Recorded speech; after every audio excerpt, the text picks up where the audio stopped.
Hi, this is the Match Now with Sean channel. Hey! Hello. And it's actually something that me and Joe actually agreed on. Wow. Rumors. That's not often. Hello. This is Match Now with Sean. As you see, I've got two people beside me for a change. Hey, Sean. Yeah, we should. Get him in here. Get him in. Come on. There you go, my man. Yeah, it's a bit of eye candy face.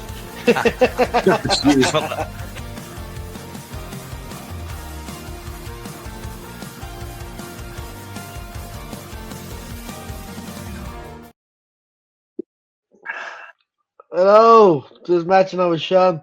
With my first returning guest, I'm Colin. As my first returning guest. How's things, mate? Yeah, things are very good. And what a difference it takes after a win. How much the mood changes. How positive it is. Yeah, it's brilliant. It's So great to happy. see, you know what I mean? We're all a bit more happier, a bit more relaxed, a bit more chilled Yeah. than we were a couple of days back. Yeah. But yeah, it was kind of a bit weird because they thought the first half was kind of split into two almost. Like, we were all pulling our hair out in the first 15, 20 minutes, thinking, oh, here we go again. And then it was like a fuse was lit Yeah. after 20, 25 minutes. What Yeah. do you think yourself? Yeah, no, I completely agree. I think they started off the better team. Well, actually, no, I think it was a bit even at first. I think Leeds were pushing, but we couldn't quite get that final pass to maybe get a shot or get even closer into their D. But I think it was just lapsed concentration that led to their goal. You know, it was in their part, it was a really well worked goal. But from us, it's not tracking our men. It's not picking up, like I said, the men running forward, and it's just where you should be starting to get into the game. You know, for a player, it can take a few minutes to get into the game, and to be hit with, I'd say, a bit of a shock because I don't think we know. Obviously, we know Wolves are being poor this season. You know, no wins. Obviously, in 5 now. The only win in the FA Cup against West Ham, who are also poor. Yeah.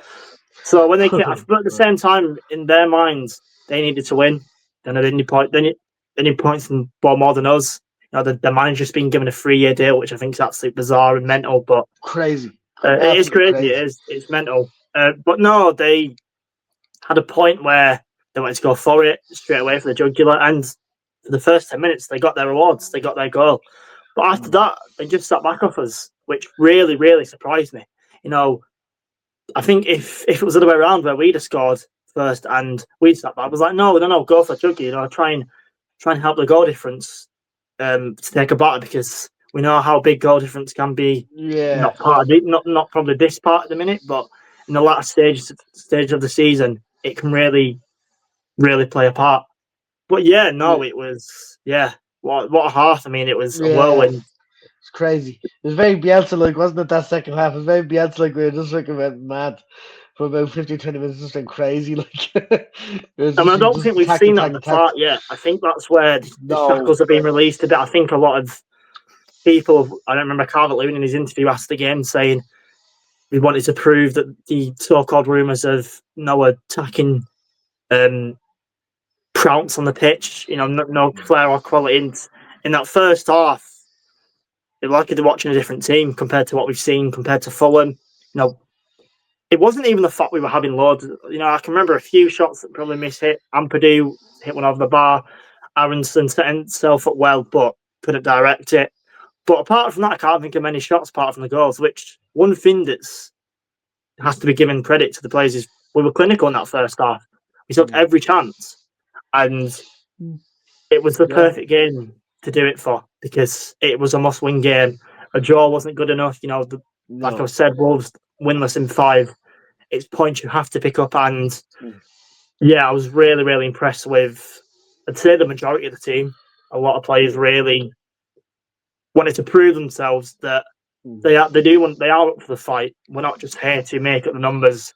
We want to stay in this division and build on from that going forward. Yeah, and there's a fantastic cross from Bogle for DCL's header, wasn't it? This time kind of came out of nowhere a little bit, didn't it? It was kind of just was knocking the ball around, then he just whipped the ball in out of nowhere. It was a fantastic header because he was nearly going back on himself, wasn't he? He was nearly falling backwards, and he managed to get his head What's around it. impressive? Yeah, go on. It was weird because he was nearly falling backwards, and he tried to get. You think he knew that all he needed to do was get a touch on it. Any part of his head on that, and it was in the back of the net. You know what I mean? The way he just looped it over the keeper was just perfect, absolutely perfect. It's a difficult chance, to be honest, because he's got 3 giant defenders, and we know Calvert-Lewin, he feeds off but crosses into the box, and I don't think we've done that enough with him being in the team so far this season. And that shows right there, one cross that he's had, he's scored, and it's not an easy chance by any means. The credit is, I mean, the leap on it leaps like a salmon. And what's surprising to me is he's not exactly the tallest striker. He's not 6'4", 6'3". He's only 6'1" or 2", but his aerial, in terms of his jumping ability, is incredible. And that goal, and I think for him, I'm real happy because it's his first goal. He clearly wants to prove to himself that he can still do it in the Premier League. There's probably critics behind him. The likes, he's turned down Champions League football for this to stay back in the Premier League. He turned down quite a lucrative offer from Sunderland. I think I read that they offered double what we offered him. Yeah. They offered a lot of money for him, but he saw the project in Leeds, and I'm delighted for him to get his first goal. I mean, the keeper is nowhere near it. It's kind of a Leeds lad as well, so I think that kind of helps as well. He is a Yorkshire lad. Yeah. Yes, he knows Yorkshire tea and all that stuff. Who doesn't? Yeah. But no, I'm buzzing for the guy because I think now hopefully he's got that goal, he can push on, maybe get one against Bournemouth coming up, hopefully. Maybe one against... This is what you need. You need a striker who can bag you at least 10 to 12 goals, obviously with the midfielders, which we will get onto a certain midfielder who stood out in that game afterwards. Yeah. But you need that from him. And I think, I'm saying hopefully now push on from that, and he can be a main reason as to why Leeds can prove, if you doubt us wrong, that we can score goals, because we certainly showed in that final 15 minutes of that first half that, given the chances, we can bury. And talking of scoring goals and proving people wrong and being a very important player to us, Anton bloody Stach. What a fucking hit that was. He stuck that in the top corner. Absolutely smashed that. And people are saying that the keeper should have saved it and all. Bollocks. Absolute bollocks. He hit the ball as hard and he took it quick as well. So to do it with that much pace and that much power, you're not going to stop that. You will not stop that. You could have 3, 4, 5, 6 keepers in the fucking goal. You would never have scored that. You put it right in the top bins. You're not going to stop that. We're not used to that. We've not seen. I think the last free kick I remember seeing was, I think it must have been Rafinha in the Premier League last time against Leicester, and they went up the other end and scored. In the Premier League, it would have been Rafinha. Yeah, I can't remember too many free kicks in the Championship. Gruev, Norwich maybe. The playoff final, playoff semi-final. Yeah, it's that. I think that's one thing that we've noticed. I think, especially the first two goals, that it's not really Leeds. We never really put the ball in the box for a striker, and we never really do a smashing free kick. I mean, just going off on what you were saying about the keeper being able to save it, that just takes away the credit Anton Stach deserves. No keeper will. What makes it even harder on Anton Stach's side is it's towards the keeper's side, and he's put his wall up. But the problem is there's a gap between. I think it's Rodon marking one of their players as a kind of blocking it to kind of put off Jose Sarr. Again, that's not me taking away anything from Stach. He has hit that absolutely gorgeous, and I think for one for him, I think that's why he's shown that he should be on set pieces, not corners. I still think he should be on corners. I think you should keep him on set pieces. Free kicks, yeah. After that, I hope we see a few more. I mean, it was a bolt from the blue, and no one in the stadium expected it. I don't think I expected it either. many would have thought it'd have hit the wall and it'd have gone over and would have been waiting for a goal kick from Jose Sa, but man, that's already goal of the season. And we're already 5 games in. Yeah. I got of our But no, season anyway. not even just You his want goal. I to, thought his overall play, yeah, a he was very massive good. improvement from, I think, the last 2 games compared to, I think he was very good against Everton. That was very good. Very good. But the last 2 games, I think he's just dropped off a little bit. I don't think his passing's been quite good. Yeah. He's not really picked the right passing decision making. The final third's not been the best, but the pass to Noah Okafor was perfect. Perfect. Absolutely Yeah, perfect. And yeah, and it's kind of a bad giveaway for them. Really, they kind of gave the ball away stupidly themselves. Nearly like our goal, we kind of gave the ball away and we kind of lost our man. And then Upford got through and put it it's a brilliant bottom finish. It's a corner. very calm, It's great. precise finish. Yeah, it's nice finish. It's nice tidy finish. People again saying the keeper should have done better, but It's just you know taking what I away the mean. Like, credit from the player scoring. yeah, And like I think, again, with Okafor onto Calvert-Lewin is maybe it gives him, I think there's a lot of people that are thinking of, before to the goal that, Ramazani, why did we let him go?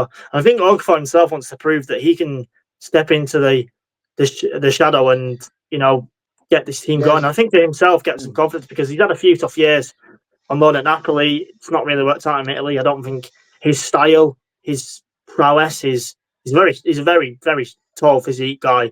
Very, very well built for a winger. I don't think it quite suits the Italian league. I think it's quite slow, the Italian league. And I think yeah, with it's quite Okafor, it doesn't work defensive. it. It's quite defensive, isn't it? Yeah, exactly. And It's I quite think for defensive him, and slow, and yeah, yeah, but wow. He was good. And yeah, I think he was. There's bits I'd like to see him add to his game. I've seen a few fans mention it. Is that I'd like him just to take his man on a bit more because he's got that strength. You see him; he that'll is built come. really good. That'll come. I That'll think it come will. when I it think comes. this. I think you're completely right. And I think that goal will spur him on to do more because you could see after. I mean, he looked cool in his celebration, but I bet inside he was buzzing because I'm excited. I think he was saying in his interview, his first interview when signing for Leeds, he's really excited to see the atmosphere in Ellen Road. He's not experienced that really yet because obviously we No. played away games, and he's excited to get his first goal at Ellen Road because we know the crowd. I mean, the away crowd was really good, but on a Yeah. massive credit to the away crowd, every single fan. It's a fair play to Matty there. As part of the away crowd. What a game to go to, What I mean, Yeah.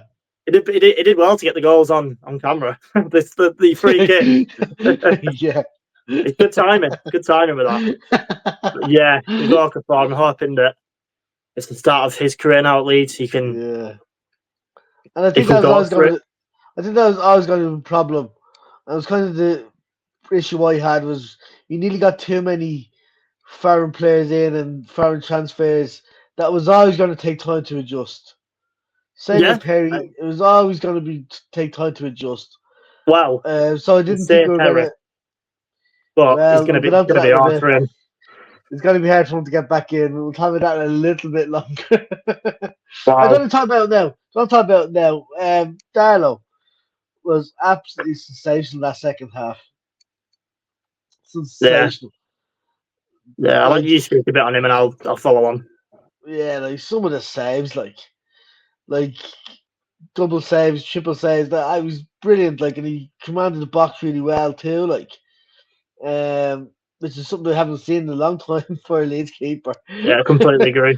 It just shows that the people that were saying, "Oh, Dad is not good enough," and this and that, and last year to step in for Meslier and all that stuff, and yes, he's still international. It might only be a Welsh international. You're still playing against top bloody players. So it Yeah. shouldn't matter. I don't think for me it doesn't matter what country you're playing for. If you're the number one for your country, playing against top players every couple of if it's every couple of weeks or every couple of months, you're still getting tested. So you got to learn something. You know I what I mean? completely agree. Meslier last year I couldn't even get into the 21s team. That's as far as he ever got. You only get as far as the 21s, which people were given young Joseph last year, Mateo Joseph last year, saying, "Oh yeah, he's only playing against young guys. And he's not playing against real men." And da da da da. da. I could have said the exact same thing about Meslier. And we can Wasn't say the testing same thing himself. about Darlow in them eyes in terms of not being. I honestly, you've hit the nail on the head. Darlow was brilliant, and he's not. His saves are brilliant, but the reason he stood out is because it's a weird and irony one. He stood out because he's just a simple keeper. He just does the basics. He Do doesn't, the simple things and right. but we haven't seen that in hence why a simple, I don't know, save or catch or kick, because we've been robbed of this because we haven't seen. We've not seen the best kicking from players. Melier, we've not seen his handling, his front post. I think it's horrendous when it comes to shot. I mean, he's not a bad shot stopper, but his front post is terrible at, and he flaps. He flaps like a bird at most crosses. But Darlow, he's assured. He commands his box well. He does command that box, and it helps with him playing with both Ampadu and Rodon. That all three of them know each other's game, and they know. I think I saw a lot of the first half where he was coming for the ball. He was shouting at Rodon, mine. They know that. They know each other's game play. They know, and it's just the basics that we've been robbed of. And for any And other, it helps that Rodon as well has played with, yeah, and so is yeah, Ampadu and whatever. yeah, So yeah, exactly, yeah, players have played with him. So know and what that he's helps. like. And I think for Yeah. Darlow, he's come in at times. All right, we'll take away the Sheffield Wednesday one. It's a horrible mistake. Keepers make mistakes, but at the same It time, happens to anybody. everyone was off. No one stood out apart from Jaden Bogle. I think has been brilliant this season so far. But all top keepers have made mistakes. Of course, and you learn from mistakes. You could arguably say David Seaman Yeah, Peter Schmeichel were probably the two best keepers to ever play in England. They and they still had made mistakes, and they made they still mistakes. made mistakes. You see David Seaman against Ronaldinho that time. It can happen. You can get cut out. You can get stuck with But you learn from your mistakes. your feet in the wrong places. You know what I mean? You can get stuck But like Melier that. didn't. Melier continued Yes, to he make never did. mistakes, Kept making the and same he mistakes will over and always, over and over yeah, again. yeah. But with Darlow, I can say this myself, many people. After the mistake at Wednesday, when the team got announced about Wolves, nobody was shocked that Darlow were playing in terms of, oh, he's made the mistake. Oh, sorry, Fulham when he came in, nobody was shocked when he was playing. Or that if that was Melier, we'd have been having nightmares before the game. Would have been getting drunk so they wouldn't have to watch the match. But with Darlow, he's one who goes under the radar in terms of a good keeper, and So I do underrated. think Perry will come back in because there's a reason why they're not going to spend 30 million on a keeper and let him sit on the bench. But for me, Perry's going to have to prove that. I mean, I think Perry's going to be looking at him like, well, probably thinking, I've got some competition here. I'm not on easy street, It's a which is hard what one, we've isn't it? lacked. We've lacked this in the past. It's a hard one because it's the only way he's going to get used. Perry's going to get used to football and English football was by how playing football.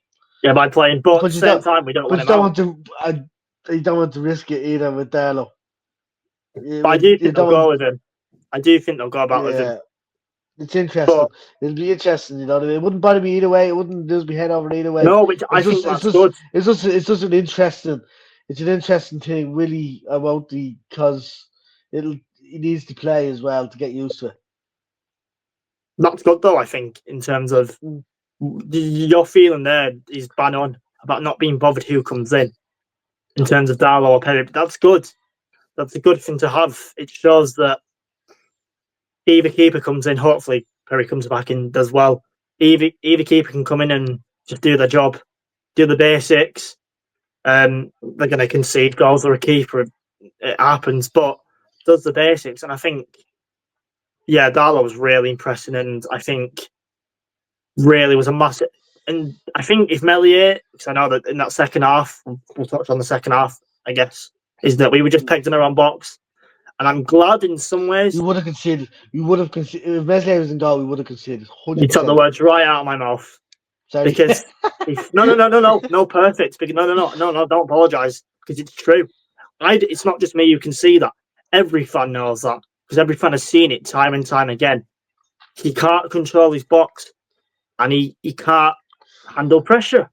which is what you'll do within any kind of football league, but especially in the toughest league or so-called toughest league in the world. And for someone who, in Darlow's case, who's not played in the Premier League in years, he's like a duck to water. He knows what to do. Because one thing is, he's 35. People forget his age. He is a experienced keeper. With Meslier, that's not me saying that Meslier should be playing. We forget how young Meslier is. He's not learned the trade. He's gone from France, which I'm not saying anything about the league is bad in terms of. No, it is a terrible fucking league. Well, it's a terrible fucking league. Compared to England. Think about it. He's come all the way from France, playing his trade in Lorient, where he got promoted in that one season. Came over to Leeds, sat on the bench watching Kiki Casilla, which, we could spend all day talking about how up and down he was. That's a great player that's a great keeper to learn off, isn't it? And he was thrown straight in his first season in the Premier League. Brilliant. Because he had no pressure. That's had no pressure in the Premier League because there was no fans. And I think that me personally, when it comes to him, I think fans perspective or when fans, he really does lack under pressure. And you can't have that in the Premier League. And we've seen it way too many times. And the Championship should have been taken out in October against Sunderland, but was kept in. Like I agree with what you're saying. I can imagine, like, you can get away with struggling with under pressure if you're in any other position. Like, I don't think, me personally, I don't think Daniel James is great under pressure. He's not great under pressure. He's not great under pressure. In the Premier League,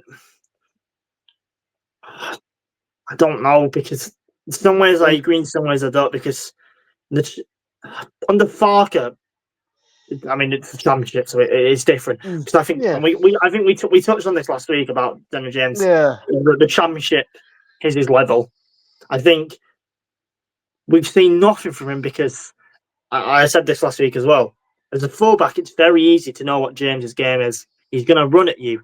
You've just got to show him the line, because yes, he'll cut inside, but his left foot's never really been strong. We know his right foot's his best, and I think, and I love DJ. He's a massive part of his going up. He's brilliant. He does. He took the words out of my mouth again. You know it. He is. He gives everything. He tracks back. He's gone through quite a lot at Leeds. From the saga of not being signed the last day because the Swansea owners are arsehole, to going to Man United. I mean, anyone would probably get nightmares wearing that shirt. To coming in Leeds, not hitting the ground running, and then a season or so later going to Fulham, not in Marsh's plans. I think it was Bielsa's plans after signing 25 million. Yeah. So he's gone through a lot. And then sticking them up front. Yeah, exactly. Sticking them up front didn't work. To giving everything that, honestly, in that playoff final against Southampton, when coming on, he was brilliant. He gave everything. He took a hit. Absolutely horrible for him. I felt it was the one player out of a lot of them that I felt absolutely good. I met him actually. Funnily enough, I met him not so long after the final. I said to him, "How's your head, Dan?" I said to him, "How's your head, Dan?" He went, "Yeah, it's not too bad." But that, for me, that symbolises is how much he'll give everything to the club, and we value players like that. But I think we're at the stage where, and I think after Bielsa, where sentiment unfortunately goes out the window because we need to push on as a club, and we can't really carry players with us. Now we could be completely wrong. James could come in against Bournemouth and start smashing it and progressing, but from so far, from what I've seen in the past, I don't think it's going to happen. But the thing here with me is, who do you put in front of him? Who you put in front of him? That's the problem. We don't have an option. That's the problem. Well, I think on the right, I think Non's a lot it. Yeah. We're light on wingers. That's what I'm saying. We're very light on wingers. Who have we got? No, who generally have we got? We've got Okafor, Nonto, Harrison, and Aronson. Oh, Harrison. I forgot about Harrison, but for me, I think Harrison's just, unless there's injuries, I think he's going to be a dog. I'm waiting for the meltdown. I'm waiting for the meltdown the week that we have Harrison and Aronson on either side of the week. I think it's only. I That think is with going to be a Harrison, kamikaze. I think It's with going to be Harrison's kamikaze. case, I think it's going to be. I think he's going to be a sub, and I thought he did well. Do you know what? I think he did well against Wolves coming on, I think he's done very well since he's come back. and I think he knows his role. He knows that he's come. He's not exactly going to be popped for the Leeds fans. No. He'll take the booze, but for me, I don't see him as an attacking winger anymore. Because when we fought, obviously, it's very early in the season. We've not led any games in terms of the game plan. That second half was to sit back and take the pressure. Because in my opinion, the game was already done, and I don't think Wolves were going to score. You could have let him scored you could have let him play for a week to still want to score. I think he sees Harrison as a more defensive than attacking player. I don't think he sees. I think he sees him in some ways as an. I don't want to say a win back because I don't think he'll ever put him full back. He tried that against Milan. I know. Was it United or Milan? No, I don't. We're at Milan. I know it was one of pre-season games. It didn't work. Yeah. Experiment that didn't work. I think he came on for Isaac Smith. I think in the second half. I think it might have been, yeah. And I think he sees a more defensive option, and he's one of these who will, when the pressure's on, or when we're sitting back and taking the pressure, that is, he'll be the one to potentially push us forward, but he will drop back, which I'll give Harrison credit. He always does come back. He'll always help out with defensive. One thing for him, he's always fit. It's very rare that guy is injured. Never injured. Which for which we would love for any other player in terms of. We would love that. He's never fit. He's never injured, which is crazy. Yeah. I don't remember missing many games. If the quality was there, he'd be perfect because he's reliable in terms of always. I don't think he's as bad as people are saying. I don't think he's as bad as people are saying either. I think his mum didn't help the situation. Yeah, I think people are overreacting as well. We forget that Leeds fans are fickle. Leeds fans are fickle. We do, but I think it's just because of the pain and the hurt we've used over the years. We don't forget. We might forgive at times, but we never forget. And it's something and then someone will never ever forgive. It's how people build. It's how people see it. People take it in different ways. You'll get people like, yes, he's back. He's been here before. He's worked hard. Other people, he's a trader. Get him off. Take him and his mum with him. It's one of them. His mother can fuck off as well. I'd rather keep him and tell her what the fuck off. I hope she's not watching. Nah, I'm sure this wasn't me. But no, what do you want to touch on now? We spoke about. How many points do you think we get against Bournemouth and Spurs? What's your guess? I'll let you go first. I think 4 points. You're not reading my mind tonight because that's 3 times you've done it. Exactly the same. Yeah. I think the 3 points. I think obviously the 3 points will come against Bournemouth. Just have a feeling. I do as well. Bit of momentum. Keep that momentum going. And we've got a decent record against Bournemouth if my memory stays me right. Done well at home against them. I think I can't. The vitality is a different. Is a different record. I think one thing that's going to benefit us, is the crowd. I think we're playing at home the next 2 games as well, which I think makes a huge difference. If we hadn't have picked up maximum points against Wolves, I don't think the atmosphere would be as good. It'd be very nervous because Bournemouth are a very, very well run and a very, very good manager and good squad. Yeah. Very, very tidy, and they always seem to fix whenever players they let go.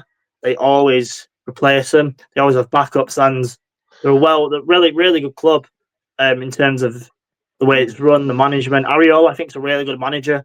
I wanted him at Leeds. Yeah, could have got him at one point. I wanted him. I think his time at Rayo Vallecano in Spain, he was really good.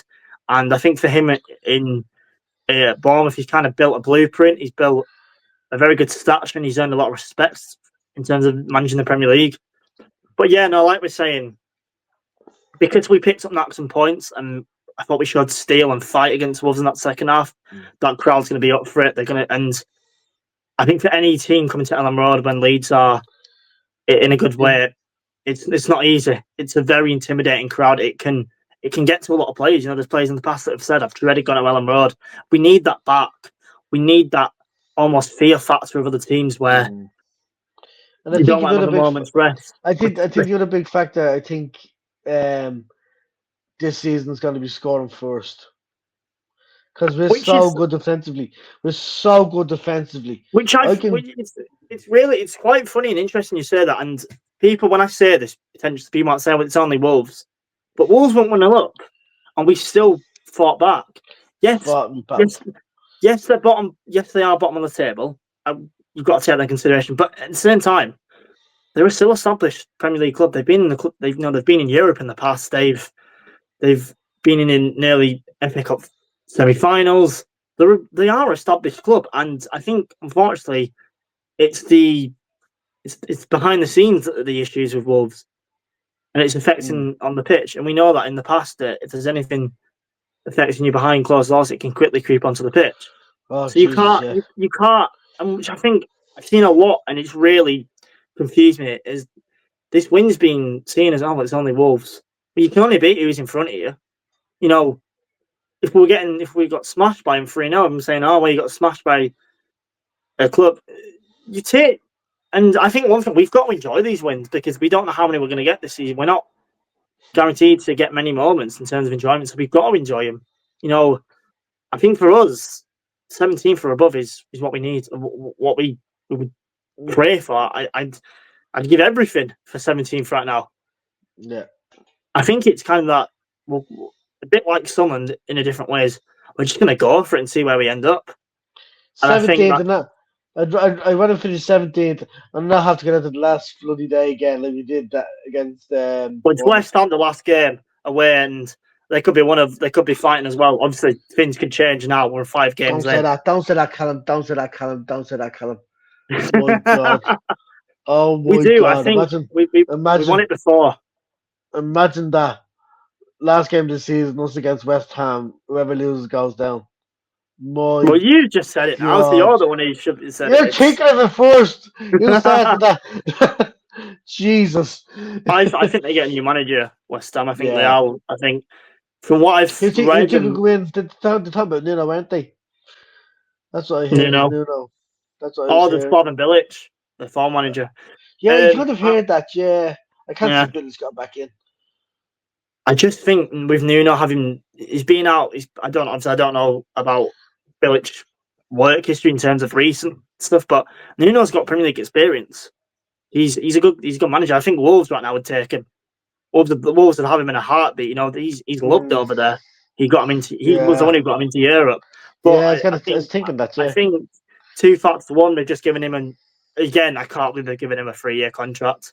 I mean, it is mental. Bananas. He did well last season. That's clean your vibes. That's clean your vibes. That is. That's like us giving Farker a 3-year contract.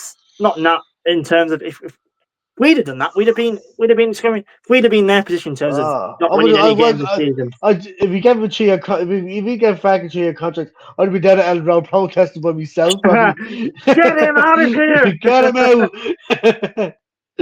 I think if you want to just quickly touch on, I thought Farker's subs were brilliant. Yes, I thought. Great. He deserves. I think he made his subs at the right time. I thought he managed the game well. And it was nice to see Tanaka back out, getting a couple of minutes as well. I really hope Bogle's injury is not too bad. Yeah, fingers crossed. I've heard that. Because honestly, I think Bogle has been immense, and a lot of Sheffield United fans have said he's going to crumble this season. That's copies. That's pure copiesism. He's been brilliant. They lost out. Yeah. He has been, honestly, and I was worried myself because in the Championship we saw how advanced he is and how much he goes forward. But with Farker, who again deserves more credit for this, implementing this free midfield can allow him to go forward. But he also he's back in his shape. It's a stroke of genius, that three-man midfield. I don't see it, and I think Tanaka's going to struggle. I think Staff, just quick on him, I don't think and I think the goal kind of highlights it because he's not trapped a runner. I think just this performance, he's dropped just a tiny bit. I think he's been, Just a touch. apart from that, he was good. He was very good this game. And he, for me, Like, is a very astute and smart signing. And I think like he's going to be very crucial. I think away. I think if we're playing away, we go with Longstaff because Longstaff's a bit more solid. He'll not solid, but he's a bit more defensively He minded. knows. He knows what it's like He's a playing bit more, away in the and he Premier knows League. how to get, and he knows how to stuck in, and he's got a bit more experience. He's got to play the right ball at the right time, whatever. Tanaka's a player that you put on either, or Tanaka will start against a team lower than us. Like if Tanaka was fit, I would have probably played him against Wolves. I think he's going to struggle to get in this. I think he's going to struggle to get in this midfield at the minute. I just think you play him again. I play him at home and against teams that are around us and lower. Just think, interesting question What I actually. go for. Yeah, and I agree. The interesting question actually I'm going to ask is, well, it's 2-in-1, I guess. Do you think he makes any changes in the lineup against Bournemouth? And 2, how many do you think he makes?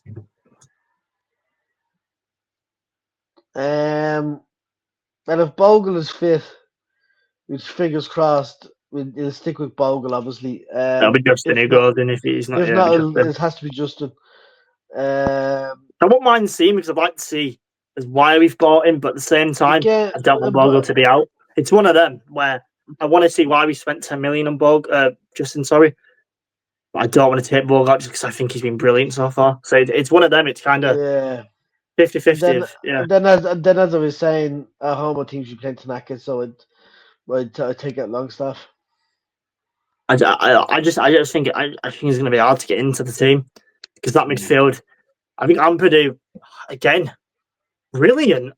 I mean, he just fits in. You prove me wrong. Soon, your next shirt, it'll be Ampadu on the back. Never mind Tanaka, just because of how much he's proved you're on. He's been brilliant, Ampadu. He has slotted. I think there were question marks over him whether he can make the step up in terms of back into the Premier League because he's had difficult spells in the past at Sheffield United on loan where they went down that season. I think it was COVID as well. But he's been brilliant, and I think for him, and I think one thing that really stands out is him as a leader. He has that leadership, and he's also. I think. Okay, all right. I'm just pulling your arm at this point for him to be your favourite player. I just think what's it called? I think maybe if he hadn't been in that team and we'd have gone 1-0 up. 1-0 down, so I think we did struggle just because I thought he brings that calm and assurance and almost it's early lads, keep going, we can take these on. And I'm really hoping he can stay fit. He has his injury records and where he's. I'm hoping he can stay for the majority of the season because I think he's going to be really, really crucial for us to stay as that tight defensive unit. And obviously the Arsenal games, it's a different matter. We expect it. We do. It's one of them. But apart from that defence and that midfield has been really rock solid. And I think it showed that against Wolves we defended every single ball that went into the box and we put bodies on the line, and you love to see that. People putting their bodies on the line, it just shows that how much they want that. And maybe, hopefully now there's some sort of togetherness in terms of the new lads integrating, starting to come to a light. And we'll just leave it there, will we? Yeah, it's been good, mate. Thank you very much. Yeah. And lastly, best of luck tomorrow on your driving test, mate. Yeah. It's been rescheduled. It has. It's funny. You were prepared for that. You're waiting all video to say that. Should have said it before. Been rescheduled. Is it? Yeah. I'm just in a bit of a tough situation at the minute in terms of mentally, and I'm not quite ready for it. Yeah, no, it's okay. And I think I'll do it when I'm more mentally there. I can have clear distractions. But no, good luck. Yeah, thank you. I know where I am anyway. If you're struggling, yeah. 100%. That's what we do. All right. Yeah. Leeds. Catch you later, yeah. See you in the WhatsApp. In a bit, man. You take care. Bye.